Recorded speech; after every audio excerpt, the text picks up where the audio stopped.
അപ്പോൾ നമ്മളിവിടെ കണ്ടത് എന്താണ്?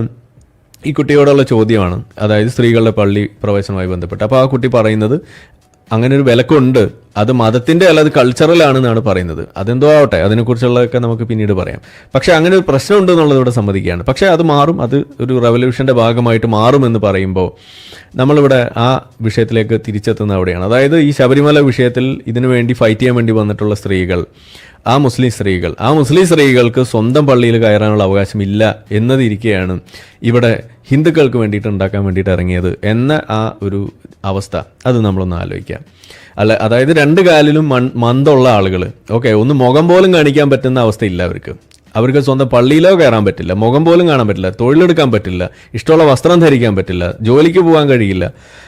ഇനി അഥവാ ഒന്ന് പോകണമെന്നുണ്ടെങ്കിൽ ആൺതുണയില്ലാതെ പോകാൻ പാടില്ല എന്ന് വരെയുള്ള നിയമങ്ങൾ നിലനിൽക്കുന്ന ഒരു മതത്തിനകത്ത് നിന്നുള്ള ആളുകൾ, അവരാണ് മതിൽ കെട്ടാൻ വേണ്ടി ഇറങ്ങിയത്. ആർക്ക് വേണ്ടിയിട്ട്?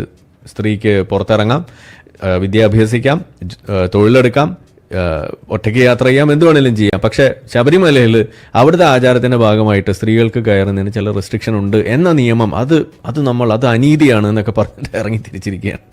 ഇതാണ് നമ്മൾ കാണുന്നത്. അപ്പോൾ രണ്ട് കാലിലും മന്ദുള്ള ടീമാണ് ഒരു കാലിലുള്ള മന്ദുള്ള ആളെ രക്ഷിക്കാൻ വേണ്ടി ഇറങ്ങിയത് എന്നത് ഇവിടെ നമുക്ക് കാണാൻ കഴിയും. ഇതാണ് ഇതിൽ ഏറ്റവും വലിയ തമാശ.